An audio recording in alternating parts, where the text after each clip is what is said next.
Praise the Lord. இன்றைக்கான வசனம், வெறியரே விழித்து அழுங்கள், திராட்சரசம் குடிக்கிற சகல ஜனங்களே புது திராட்சரசத்தின் நிமித்தம் அலறுங்கள், அது உங்கள் வாயினின்று விலக்கப்பட்டது. வெறியரே விழித்து அழுங்கள். என்ன இந்த வசனம் சொல்லுது? வெறியரேன்னா எந்த வெறியை பற்றி இது சொல்லுது அப்படிங்கிறத நம்ம முதலாவது சிந்தித்து பார்க்க வேண்டியிருக்கு.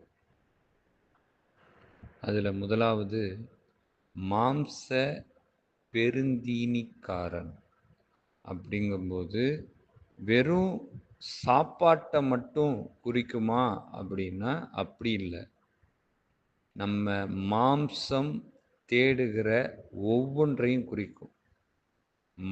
நம்முடைய மாம்சம் இன்னைக்கு எதெல்லாம் வாஞ்சித்து தேடுது, ஒரு பெருந்தீனி போல வாஞ்சிக்குது, ஏங்குது, அதுக்காக கவலை கொள்ளுது.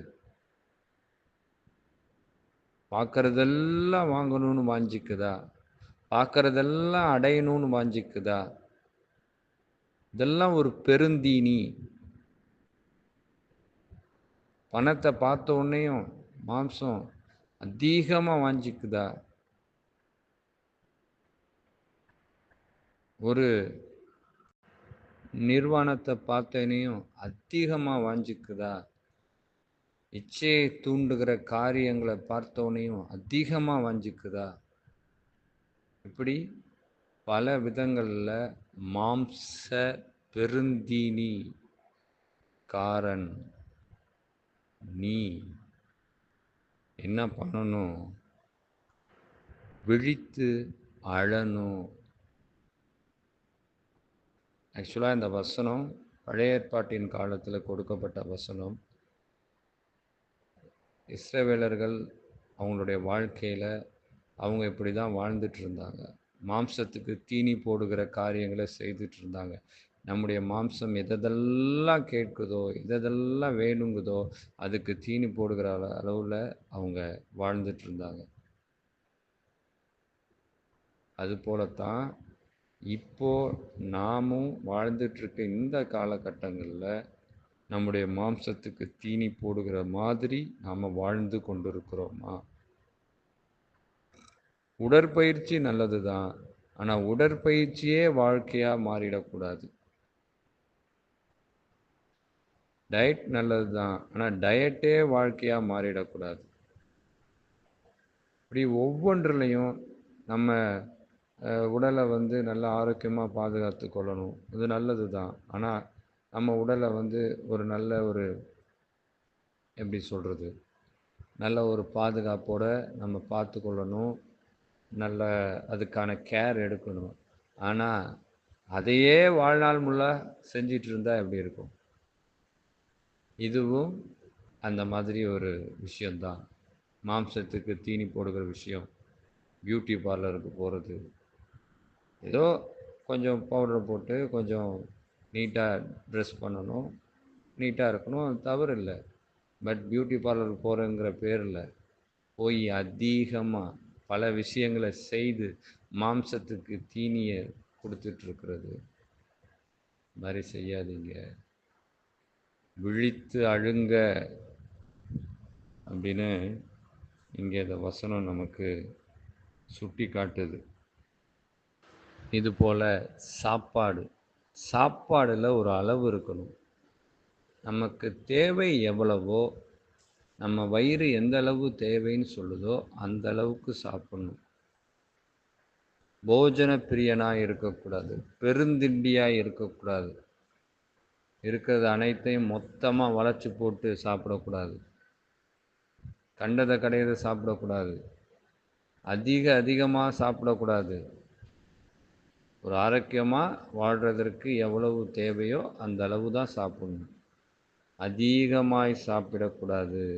அதுவும் ஒரு விதத்தில் பிரச்சனை தான் அப்படின்னு வசனம் சொல்லுது. அதுலேயும் நாம் கவனமாக இருக்க வேண்டியிருக்கு. அடுத்தபடியாக இப்படி இருக்கிறவங்க இவங்க திராட்சை ரசத்தை ஒரு ஆடல் பாடலோட ஒரு சந்தோஷமாக அவங்களால குடிக்க முடியாது. திராட்சை ரசம் அப்படிங்கும்போது அது பல விதங்களில் அர்த்தம் கொள்ளப்படுது. முதலாவது தேவனுடைய ஆசீர்வாதம், தேவனுடைய நன்மை அப்படின்னு குறிப்பிடப்படுது.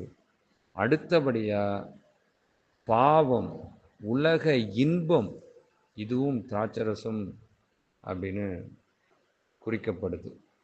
அப்போ இப்படிப்பட்ட பாவம், உலக இன்பம், லௌகீக கவலைகள் இவற்றை எல்லாவற்றையும் விட்டொழிக்கணும். லௌகீக கவலைகள் இன்னைக்கு அதிகமாய் பெருகி கொண்டே இருக்கிறது. நம்ம எதிர்காலம் எப்படி இருக்க போகுது, நம்ம வாழ்க்கை எப்படி இருக்க போகுது, நமக்கு திருமணம் எப்படி நடக்க போகுது, நமக்கு குழந்தை எப்போ பிறக்க போகுது, நமக்கு வேலை எப்போ கிடைக்க போகுது, நம்ம வீடு எப்போ கட்டுவோம், நம்ம கார் எப்போ வாங்குவோம், இப்படி ஒவ்வொரு விஷயத்துலையும் லௌகீக கவலைகள் அதிகமாக இருக்கிறது. இது உலக பாவம். இதுவும் ஒரு விதமான திராட்சரசம். இன்னொன்று இருக்கு, தேவனுடைய கோபாக்கினையின் திராட்சரசம். அதை நாம் குடிக்கக்கூடாது. அதனால் திராட்சரசங்கும் போது நாம் எச்சரிக்கையாக இருக்க வேண்டியிருக்குது. அடுத்தபடியாக திராட்சை ரசங்கும் போது ஆண்டவருடைய உடன்படிக்கையின் இரத்தம், இயேசு கிறிஸ்துவின் இரத்தம், அதை குறிக்கிறதா இருக்கிறது. அப்புறம் இந்த வசனத்திலே பார்த்தீங்கன்னா, புது திராட்சை ரசத்தின் நிமித்தம் மலருங்கள், அது உங்கள் வாய் நின்று விலக்கப்பட்டது அப்படின்னு இருக்கு. அந்த புது திராட்சை ரசம் தான் கிருபையின் பிரமாணம், பரிசுத்த ஆவியின் கிருபை, இயேசு கிறிஸ்துவின் இரத்தம், அந்த உடன்படிக்கை, அது உங்களிலிருந்து அகற்றப்பட்டது அப்படின்னு இந்த வசனம் சொல்லுது. யாருக்கு அகற்றப்பட்டதுன்னா, நம்ம இதற்கு முன்பாக பார்த்தது போல இப்படிப்பட்ட வெறியராய் இருக்கிறவர்களிருந்து அகற்றப்பட்டது. அது அவங்களுக்கு கொடுக்கப்படாமல் போனது. இஸ்ரவேலர்கள் அதை இழந்து போனார்கள் அப்படின்னு நாம் வேதத்தின் மூலமாக பார்க்க முடியுது. இந்த வசனத்தின் மூலமாகவும் பார்க்க முடியுது. ஒரு வசனத்தில் கூட இருக்கு, பழைய துருத்தியில் நீ புதிய திராட்சை ரசத்தை ஊற்றுனா அது என்ன ஆகும்? ரெண்டும் சேர்ந்து கெட்டு தான் போகுமே ஒழிய அங்கே ஒன்றும் நடக்க போகிறது இல்லை. அப்போது புது துருத்தியில் புது திராட்சை ரசத்தை ஊற்றணும். அப்போ துருத்திங்கும்போது நம்மையை தான் குறிக்குது. அப்போது நம்முடைய பழைய வாழ்க்கையை நாம் மாற்றாமல் புது ரசமாகிய இயேசு கிறிஸ்துவை நாம் உள்ளே ஏற்றுக்கொண்டாலும் அதில் ஒரு பிரயோஜனமும் இல்லை. ஆனால் நம்முடைய பழைய வாழ்க்கை மாறி புதிய வாழ்க்கைக்குள் பிரவேசிக்கும்போது நாம் இயேசு கிறிஸ்துவை ஏற்றுக்கொண்டால் அது மிகுந்த பலனை அளிக்கிறதா இருக்கிறது. அப்பொழுது அந்த இயேசு கிறிஸ்துவாகிய அந்த திராட்சை ரசம் நம்மை விட்டு எடுபடாததாக இருக்கிறது. அதை தான் இந்த வசனம் இங்கே சுட்டி காட்டி கொண்டு இருக்கிறது. அதனால் நாம் திராட்சை ரசத்தை உட்கொண்டு அதை ஏற்றுக்கொள்கிறவர்களாய் வாழ்ந்து கொண்டிருக்கிறோமா, இல்லை என்றால் பழைய நிலையிலேயே வெறித்து குடித்து களியாட்டம் பண்ணி அந்த திராட்சை ரசத்தை அசட்டை பண்ணி கொண்டிருக்கிறோமா? இதை நாம் சிந்தித்து பார்க்க வேண்டியிருக்குது. முடிவு திராட்சை ரசத்தை இழந்து போக நேரிடும். அதனால் நாம் சரியானபடி திராட்சரசத்தை ஏற்றுக்கொண்டு நம்முடைய வாழ்க்கையை புதுப்பித்து கொண்டு நாம் வாழ பழகுவோம். காதுள்ளவர்கள் கேட்க கடவர்கள். ஆமேன்.